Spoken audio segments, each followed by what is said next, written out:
Today we're going to talk about the slice and the myths and misconceptions that come with it. So many golfers are troubled by this shot, wherever golf is played. And the problem is, they don't actually understand why it happens and how to fix it. I hear everywhere, golf courses, driving ranges, wherever you go, I sliced that ball. Man, you came over the top of it. Not true. Absolute rubbish. We need to actually understand why the ball's sliced and how to fix it correctly, rather than these cliche throwaway lines that say just swing in to out and don't come over the top. So let's address this correctly and properly, for once and for all. The reason the golf ball slices is because the golf club face is open. Now for a right-handed golfer, that means it's pointing to the right of the target. Not only when the golf ball leaves it, but obviously something's going to be happening during the swing to make that happen. So let's talk about, firstly from the wrists and the hands, how that works. So if we took our golf club in front of us right here, we took our left-hand grip, we placed the heel pad of our thumb on top of the grip, and we actually lined it up with our left arm. You'd notice that would be approximately flat. Although my knuckles are pointing out there, that's fine. This is relatively flat or dynamically flat.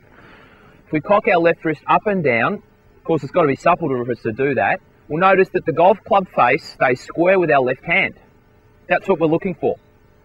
Okay, now a lot of golfers kind of manipulate the golf club or like to help it when we take it away, and so when they make their wrist cock going back, you'll see this open club face condition where the club face is pointing to the sky.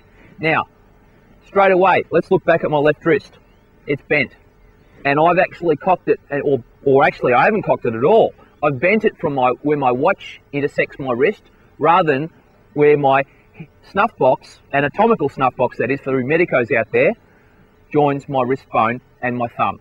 So that's how we want to get that wrist to work. Now, if I place my right hand on the golf club, obviously coupling the flat left wrist will be the bent right wrist. And that's what we actually feel the club head in and understand its relationship to the face. So as I cock my left wrist, my right wrist will be bent. As I uncock my left wrist, my right wrist will also stay bent. Okay, now, how does this work with the rotation of the golf swing?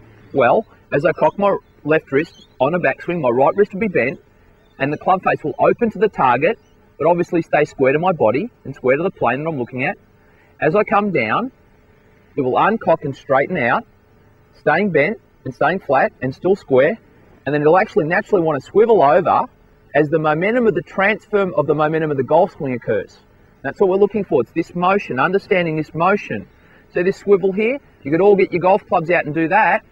Just 5 minutes a day, you'll actually understand the function of the golf club and how the sweet spot rotates around the hosel. The sweet spot of this club face rotates around the hosel and the shaft of the golf club. That's how golf clubs are designed to be working. Okay, so that's our wrist action, understanding that. Now, how do we put that in with our body motion? Well, obviously our body motion has to create this circular force that we're looking for. So our body needs to turn back around, which will in turn, coupled by the trained wrist, will turn round and my back will face to the target. As I come down and through, my chest will face to the target, and I'll get this finish swivel. Now this finish swivel here is where my left wrist will be pointing down to the ground, okay, and my right wrist will be on top. The opposite occurs on the backswing. My left wrist will be pointing more to the sky, and my right wrist will be underneath. Now, this is where most golfers go wrong. They can't get that left wrist flat on the backswing first, and that's the problem. So, here's my little drill for that.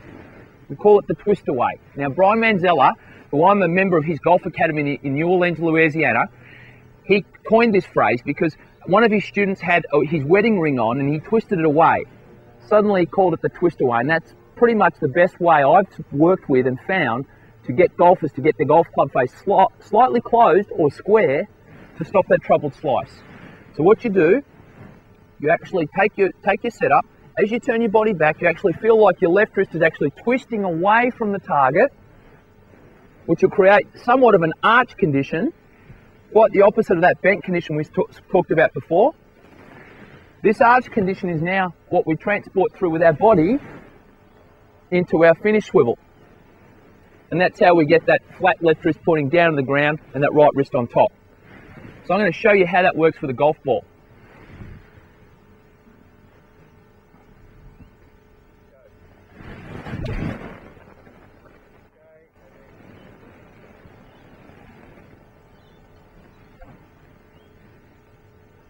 See that finish there, that finish swivel? That's what most golfers can't get. This is what I tend to see from most golfers.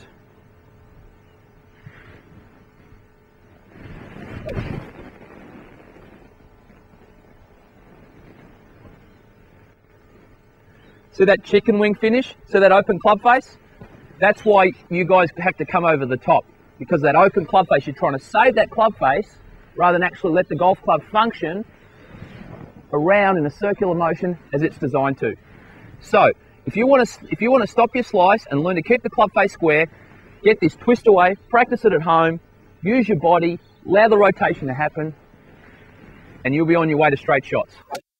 Golf Zone TV is proudly brought to you by the Golf Zone online golf shop.